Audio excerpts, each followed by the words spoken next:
जय श्री राधे कृष्णा बोलिए। श्री सत्यनारायण भगवान जी की जय। आज हम भगवान श्री लक्ष्मी नारायण जी के चरणों का ध्यान करते हुए आज पूर्णिमा के दिन बड़ी ही श्रद्धा और प्रसन्न चित्त मन से श्री सत्यनारायण भगवान की कथा को सुनते हैं। किंतु एक बात का विशेष ध्यान रखिएगा कि कथा को पूरा अवश्य सुनिएगा। आधी अधूरी कथा को सुनने से पूर्ण फल प्राप्त नहीं होता है। सनातन धर्म से जुड़ा शायद ही कोई ऐसा व्यक्ति होगा जिसने श्री सत्यनारायण कथा का नाम न सुना हो। इस कथा को सुनने का फल हजारों सालों तक किए गए यज्ञ के बराबर माना जाता है। शास्त्रों के मुताबिक ऐसा माना गया है कि इस कथा को सुनने वाला व्यक्ति अगर व्रती रखता है तो उसके जीवन के दुखों को श्री हरि विष्णु खुद ही हर लेते हैं। स्कंद पुराण के मुताबिक भगवान सत्यनारायण श्री हरि विष्णु का ही दूसरा रूप है। इस कथा की महिमा को भगवान सत्यनारायण ने अपने मुख से देवर्षि नारद को बताया है। पूर्णिमा के दिन इस कथा को सुनने का विशेष महत्व है। कलयुग में इस व्रत कथा को सुनना बहुत प्रभावशाली माना गया है। तो हमारी आपसे विनम्र विनती है कि इस कथा को पूरा अवश्य सुनिएगा। जो लोग बृहस्पतिवार के दिन गुरुवार की पूजा पाठ नहीं कर पाते हैं, वे कम से कम भगवान सत्यनारायण की कथा का श्रवण करते हैं तो विशेष लाभ होता है। हिंदू पुराणों में ऐसा भी बताया गया है कि जिस स्थान पर श्री सत्यनारायण भगवान की पूजा होती है वहाँ गौरी, गणेश, नवग्रह और समस्त दिक्पाल आ जाते हैं। केले के पेड़ के नीचे अथवा घर के ब्रह्म स्थान पर पूजा करना उत्तम फल देता है। भोग में पंजीरी, पंचामृत, केला और तुलसी दल विशेष रूप से शामिल करें। इस कथा के प्रभाव से खुशहाल जीवन, दाम्पत्य सुख, मनचाहे वर वधू, संतान, स्वास्थ्य जैसी समस्त मनोकामना की पूर्ति होती है। अगर पैसों से जुड़ी कोई समस्या है तो यह कथा किसी संजीवनी से कम नहीं है। तो जब भी मौका मिले भगवान की कथा सुने और सुनाएं। आइए भगवान श्री लक्ष्मी नारायण जी के चरणों का ध्यान करते हुए इस कथा को सुनते हैं। यदि आप इस कथा को सुन रहे हैं तो पूरा सुने। इस कथा को आधा अधूरा नहीं छोड़े। इस कथा को अगर आप आधा अधूरा बीच में छोड़ते हैं तो श्री कृष्ण कहते हैं कि आप पाप के भागीदार बनते हैं। भगवान सत्यनारायण का उल्लेख स्कंद पुराण में मिलता है। स्कंद पुराण में भगवान विष्णु ने नारद को यह कथा सुनाई है और इस व्रत का महत्व भी बताया है। लेकिन उससे पहले अगर आप श्री हरि विष्णु के सच्चे भक्त हैं तो इस वीडियो को लाइक करके हिंदू रिलीजियस टेल्स चैनल को सब्सक्राइब अवश्य कर लें और कमेंट सेक्शन में लिखें। जय श्री हरि विष्णु। श्री सत्यनारायण व्रत कथा के अनुसार एक समय की बात है।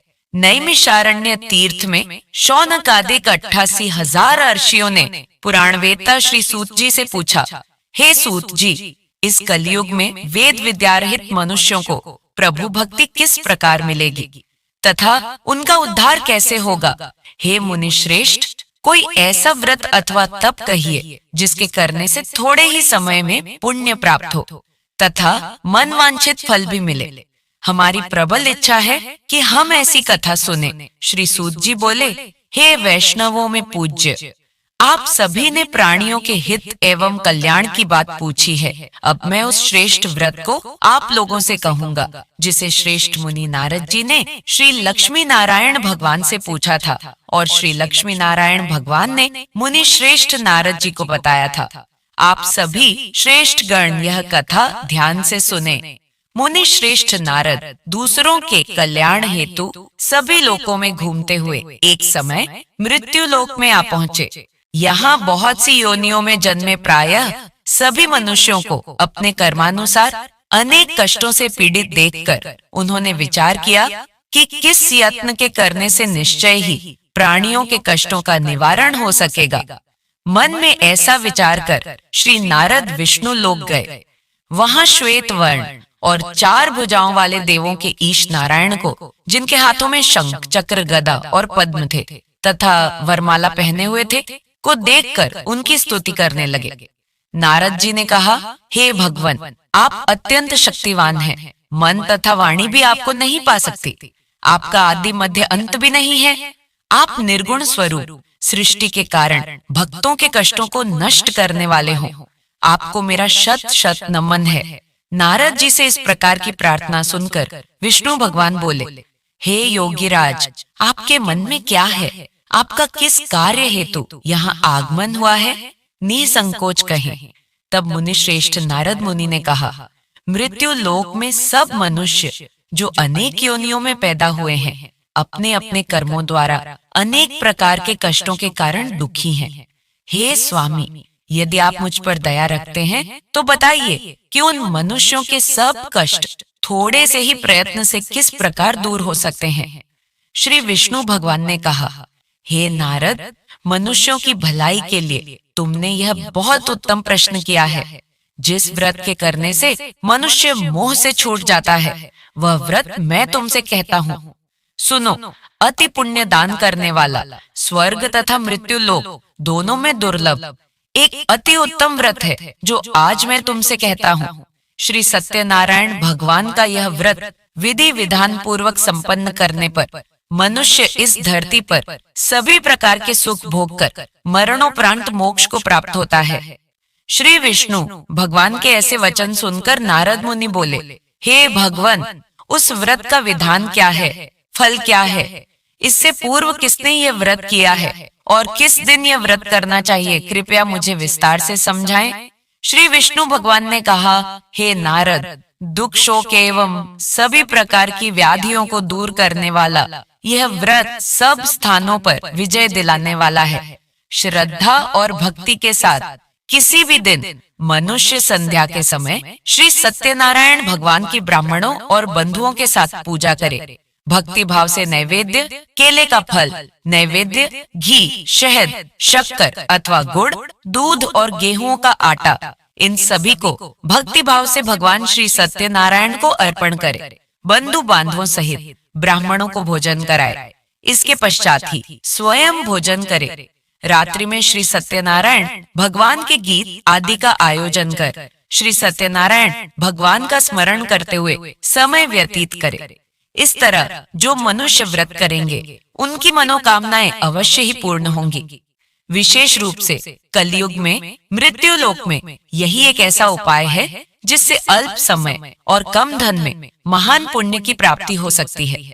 सूत जी ने कहा, हे ऋषियों, जिन्होंने प्राचीन काल में इस व्रत को किया है उनका इतिहास मैं आप सबसे कहता हूँ। ध्यान से सुने। अति सुंदर काशीपुर नगरी में एक अति निर्धन ब्राह्मण वास करता था। वह भूख और प्यास से बेचैन होकर हर समय दुखी रहता था।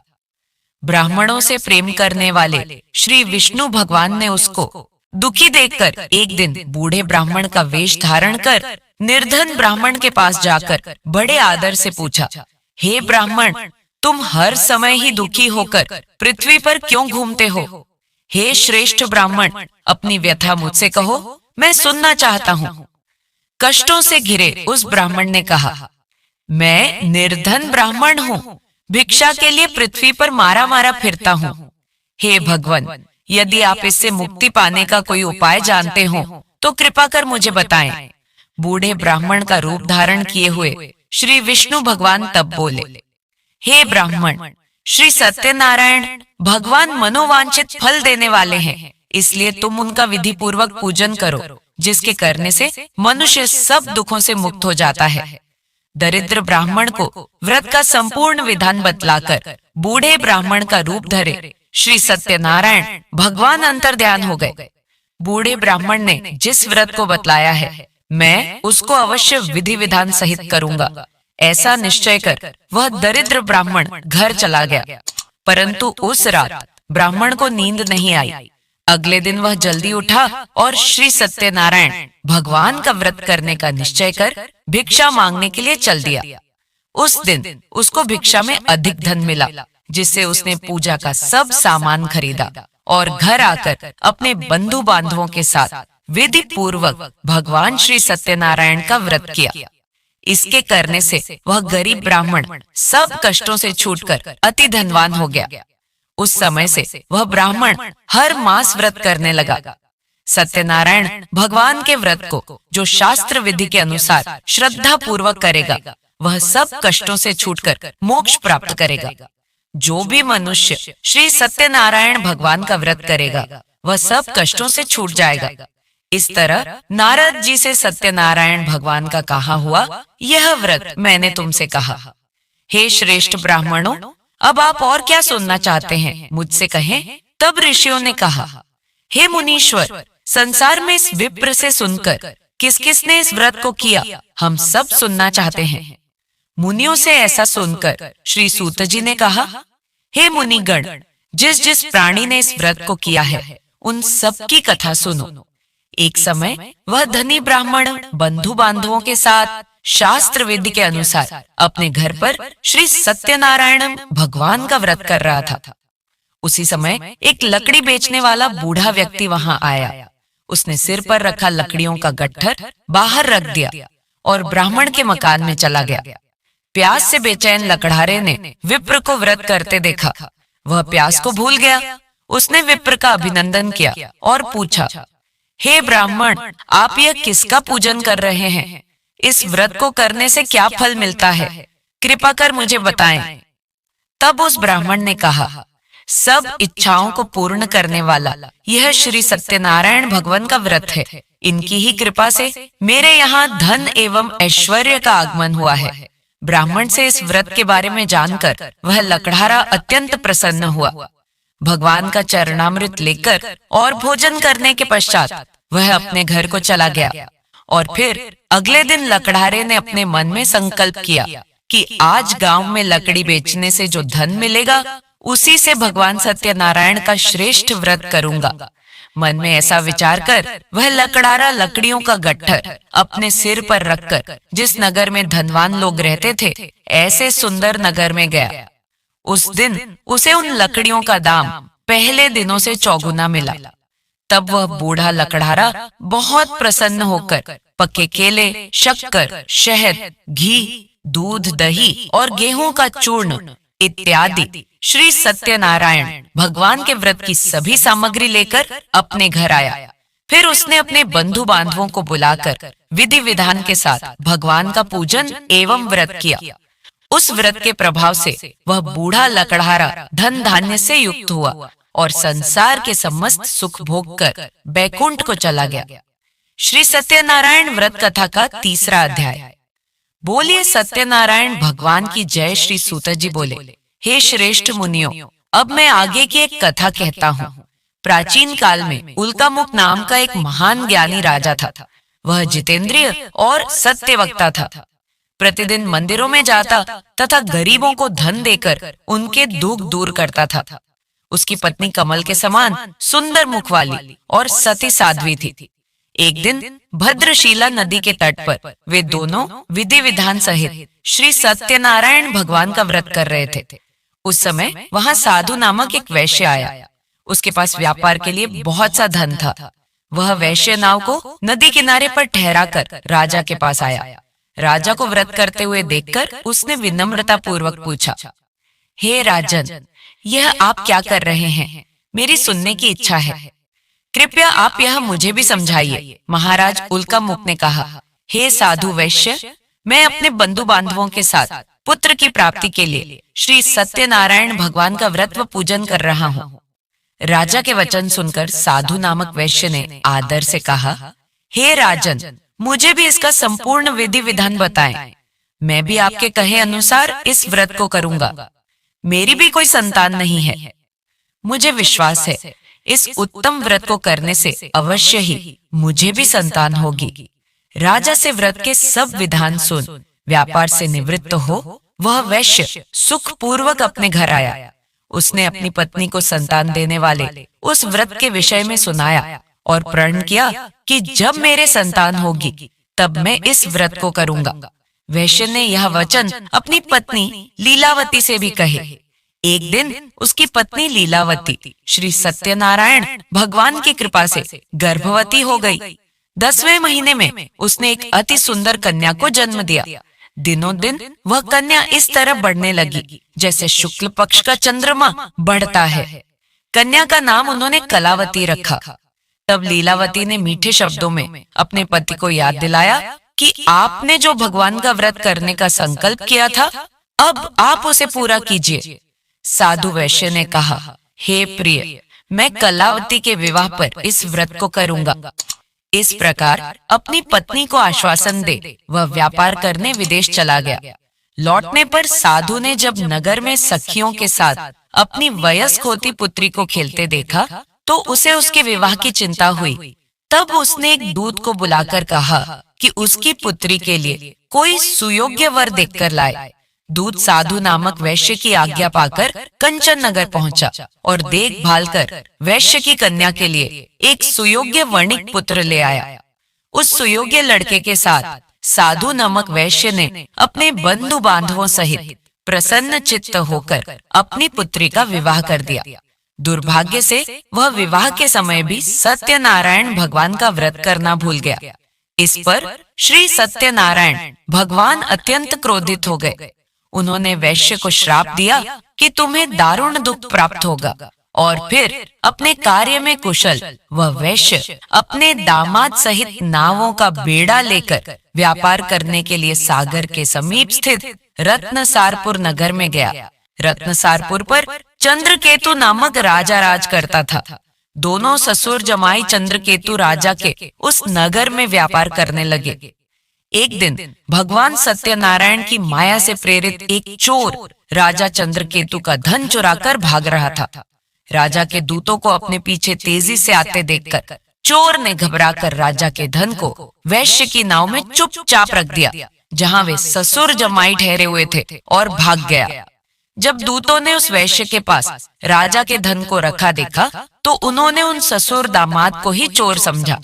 वे उन ससुर दामाद दोनों को बांधकर ले गए और राजा के समीप जाकर बोले, आपका धन चुराने वाले ये दो चोर हम पकड़ डीएच कर लाए हैं, देखकर आज्ञा दें। तब राजा ने बिना उस वैश्य की बात सुने उन्हें कारागार में डालने की आज्ञा दे दी। इस प्रकार राजा की आज्ञा से उनको कारावास में डाल दिया गया तथा उनका सारा धन भी छीन लिया गया। सत्यनारायण भगवान के श्राप के कारण उस वैश्य की पत्नी लीलावती व पुत्री कलावती भी घर पर बहुत दुखी हुई।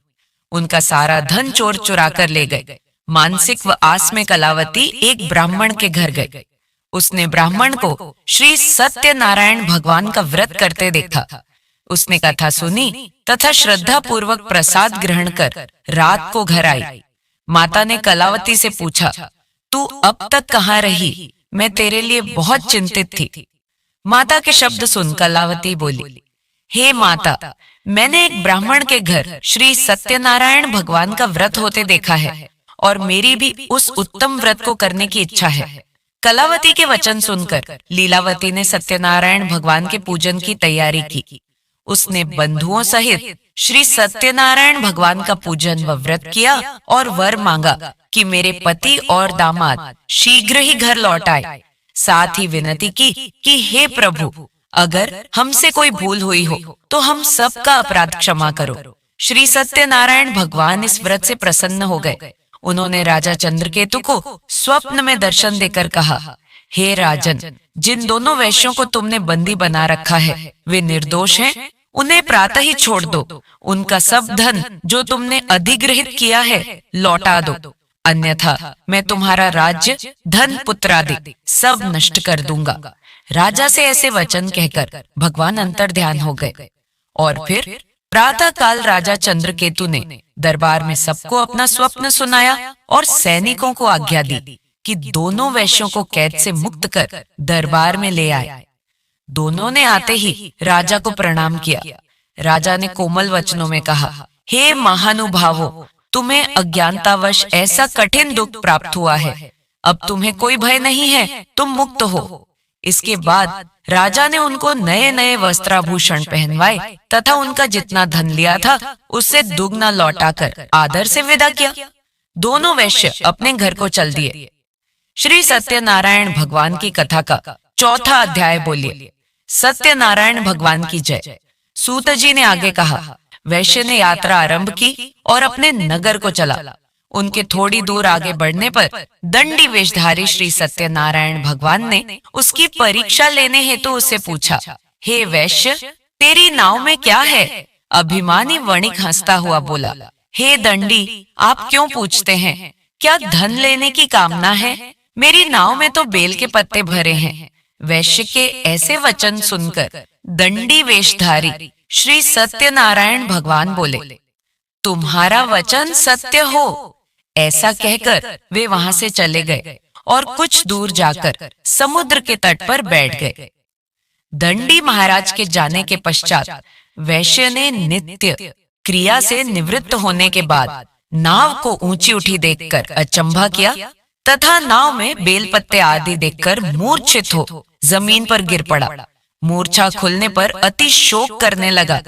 तब उसके दामाद ने कहा, आप शोक न करें, यह दंडी महाराज का श्राप है, अतः हमें उनकी शरण में ही चलना चाहिए, वही हमारे दुखों का अंत करेंगे। दामाद के वचन सुनकर वह वैश्य दंडी भगवान के पास पहुंचा और अत्यंत भक्ति भाव से पश्चाताप करते हुए बोला, मैंने जो आपसे असत्य वचन कहे थे उनके लिए मुझे क्षमा करें। ऐसा कहकर वह शोकातुर हो रोने लगा।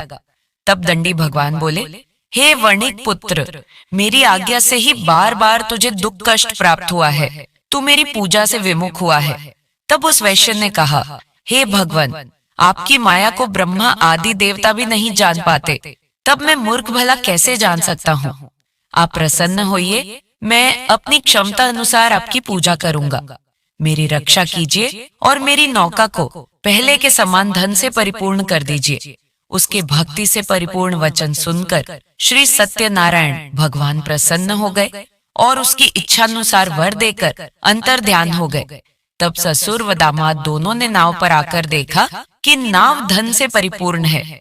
फिर वह विधि विधान से भगवान सत्यनारायण का पूजन कर साथियों सहित अपने नगर को चला। जब वह अपने नगर के निकट पहुंचा, तब उसने एक दूत को अपने घर भेजा। दूत ने साधु नामक वैश्य के घर जाकर उसकी पत्नी को नमस्कार किया और कहा, आपके पति अपने जमाता सहित इस नगर में समीप आ गए हैं। लीलावती और उसकी कन्या कलावती उस समय भगवान का पूजन कर रही थी। दूत का वचन सुनकर साधु की पत्नी ने बड़े हर्ष के साथ सत्यनारायण भगवान का पूजन पूर्ण किया और अपनी पुत्री से कहा, मैं अपने पति के दर्शन को जाती हूँ, तू पूजन पूर्ण कर शीघ्र आ जाना। परंतु कलावती पूजन एवं प्रसाद छोड़कर अपने पति के दर्शन के लिए चली गई। पूजन एवं प्रसाद की अवज्ञा के कारण भगवान सत्यनारायण ने रुष्ट हो उसके पति को नाव सहित पानी में डुबो दिया। कलावती अपने पति को न पाकर रोती हुई जमीन पर गिर पड़ी। नौका को डूबा हुआ तथा कन्या को रोती हुई देख साधु नामक वैश्य द्रवित हो बोला, हे प्रभु, मुझसे या मेरे परिवार से अज्ञानतावश जो अपराध हुआ है उसे क्षमा करे। उसके ऐसे वचन सुनकर सत्यदेव भगवान प्रसन्न हो गए। आकाशवाणी हुई, हे वैश्य, तेरी पुत्री मेरा प्रसाद छोड़कर आई है, इसलिए इसका पति अदृश्य हुआ है। यदि वह घर जाकर प्रसाद ग्रहण कर लौटे तो इसे इसका पति अवश्य मिलेगा। आकाशवाणी सुनकर कलावती ने घर पहुंचकर प्रसाद ग्रहण किया और फिर आकर अपने पति को पूर्व रूप में पाकर वह अति प्रसन्न हुई तथा उसने अपने पति के दर्शन किए। तत्पश्चात साधु वैश्य ने वही बंधु बांधवों सहित सत्यदेव का विधि पूर्वक पूजन किया। वह इस लोक के सभी प्रकार के सुख भोग कर अंत में मोक्ष को प्राप्त हुआ। श्री सत्यनारायण भगवान की कथा का 5वां अध्याय। बोलिए सत्यनारायण भगवान की जय। श्री सूत जी ने आगे कहा, हे ऋषियों, मैं एक और भी कथा कहता हूँ, उसे भी सुनो। प्रजापालन में लीन तुंगध्वज नाम का एक राजा था। उसने भगवान सत्यदेव का प्रसाद त्याग कर बहुत दुख पाया। एक समय राजा वन में वन्य पशुओं को मारकर बड़ के वृक्ष के नीचे आया। वहां उसने ग्वालों को भक्ति भाव से बंधु बांधवों सहित श्री सत्यनारायण का पूजन करते देखा, परंतु राजा देखकर भी अभिमानवश न तो वहां गया और न ही सत्यदेव भगवान को नमस्कार ही किया। जब ग्वालों ने भगवान का प्रसाद उनके सामने रखा तो वह प्रसाद त्याग कर अपने नगर को चला गया। नगर में पहुंचकर उसने देखा कि उसका सब कुछ नष्ट हो गया है। वह समझ गया कि यह सब भगवान सत्यदेव ने ही किया है। तब वह उसी स्थान पर वापस आया और ग्वालों के समीप गया और विधि पूर्वक पूजन कर प्रसाद खाया तो सत्यनारायण की कृपा से सब कुछ पहले जैसा ही हो गया और दीर्घ काल तक सुख भोग कर मरने पर स्वर्ग लोक को चला गया। जो मनुष्य इस परम दुर्लभ व्रत को करेगा, श्री सत्यनारायण भगवान की कृपा से उसे धन धान्य की प्राप्ति होगी। निर्धन धनी और बंदी बंधन से मुक्त होकर निर्भय हो जाता है। संतानहीन को संतान प्राप्त होती है तथा सब मनोरथ पूर्ण होकर अंत में वह बैकुंठ धाम को जाता है। जिन्होंने पहले इस व्रत को किया, अब उनके दूसरे जन्म की कथा भी सुनिए। शतानंद नामक ब्राह्मण ने सुदामा के रूप में जन्म लेकर श्री कृष्ण की भक्ति कर मोक्ष प्राप्त किया। उल्कामुख नाम के महाराज राजा दशरथ बने और श्री रंगनाथ का पूजन कर बैकुंठ को प्राप्त हुए। साधु नाम के वैश्य ने धर्मात्मा व सत्य प्रतिज्ञ राजा मोरध्वज बनकर अपनी देह को आर्य से चीरकर दान करके मोक्ष को प्राप्त हुआ। महाराज तुंगध्वज स्वयंभू मनु हुए। उन्होंने बहुत से लोगों को भगवान की भक्ति में लीन कर मोक्ष प्राप्त किया। लकड़हारा भील अगले जन्म में गुह नामक निषाद राजा हुआ, जिसने भगवान राम के चरणों की सेवा कर मोक्ष प्राप्त किया। बोलिए सत्यनारायण भगवान की जय।